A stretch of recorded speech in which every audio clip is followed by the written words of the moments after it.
नमस्कार दोस्तों, इस वीडियो में हम बात करेंगे कि क्या भारत में कोरोना का तीसरा वेव आएगा। अगर आएगा तो फिर कब आएगा।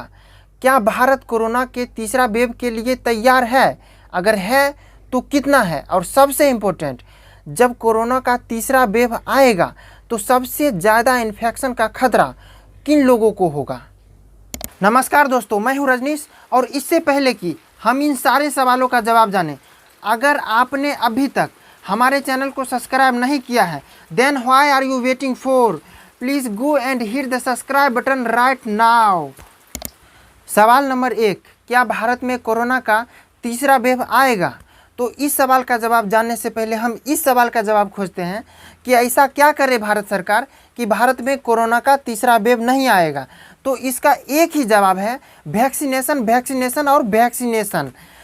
लेकिन कितना, तो द हिंदू अखबार में छपे, इंग्लिश अखबार है, द हिंदू में छपे डॉक्टर आर बाबू और वी रवि के रिपोर्ट्स के मुताबिक अगर भारत प्रत्येक दिन 1 करोड़ लोगों को वैक्सीनेट करता है तो भारत में कोरोना का तीसरा वेव नहीं आएगा। भारत डेली कितने लोगों को वैक्सीनेट करता है, तो दोस्तों इसका सही अंदाज़ा लगाना तो मुश्किल है। लेकिन अगर हम विदेशों से आने वाले वैक्सीन की बात नहीं करते हैं, स्वदेशी वैक्सीन की सिर्फ बात करते हैं, तो भारत की उत्पादन क्षमता ही अभी तक की रिपोर्ट के मुताबिक मात्र 10 करोड़ वैक्सीन प्रत्येक महीना है। हम भारत के सभी कंपनियों की बात करते हैं तो मात्र 10 करोड़ प्रत्येक महीना। तो सोचिए, इससे ये स्पष्ट हो रहा है कि भारत में कोरोना का तीसरा वेव का आना बिल्कुल तय है। अब सबसे इम्पोर्टेंट सवाल कि भारत में कोरोना का थर्ड वेव कब आएगा। तो इसका अंदाज़ा लगाने के लिए हम सबसे पहले सेकेंड वेव के बारे में देखते हैं कि भारत में सेकेंड वेव कब आया था, कितने समय बाद आया था, शायद कहीं कोई क्लू मिल जाएगा। तो हम अगर दुनिया का औसत देखें तो 5.5 महीना है। 5.5 महीना में दुनिया के सभी देशों में कोरोना का वेव आ गया था, सेकेंड वेव। और अगर हम सिर्फ भारत की देखें तो भारत में यह समय 7.5 महीने का है। भारत में 7.5 महीने बाद कोरोना का सेकेंड वेव आया। तो कई एक्सपर्ट्स यह अनुमान लगाते हैं कि भारत में कोरोना का तीसरा वेव आएगा नवंबर-दिसंबर के महीने में, मतलब दीपावली के आसपास। अब तीसरा और सबसे महत्वपूर्ण सवाल कि अगर भारत में कोरोना का थर्ड वेव आता है तो वो कौन कौन से लोग हैं जिन्हें इससे इन्फेक्टेड होने का खतरा सबसे ज़्यादा होगा।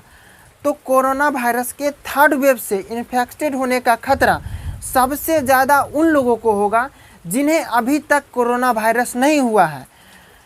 जो उन लोगों को नहीं होगा जिन्हें कोरोना वायरस हो गया है या फिर जिन्होंने वैक्सीन ले ली है।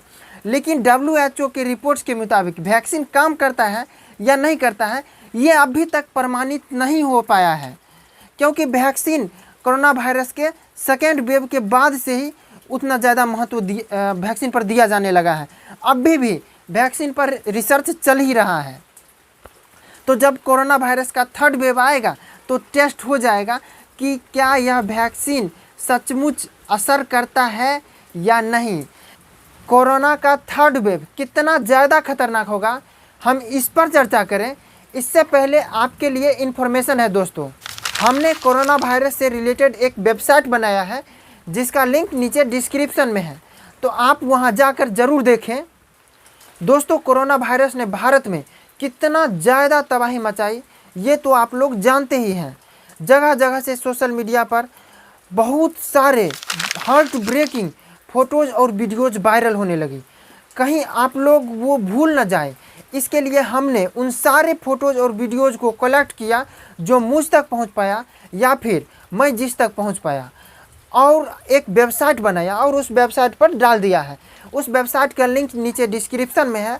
शुरुआती 1-2 महीना के लिए हम इस वेबसाइट का एक्सेस सिर्फ अपने दर्शकों को ही देंगे, सिर्फ हम अपने सब्सक्राइबर को ही देंगे, उन लोगों को देंगे जो हमारे चैनल पर आके हमारे वीडियोज़ को देखते हैं। तो लिंक डिस्क्रिप्शन में है और चैनल के अबाउट सेक्शन में भी है।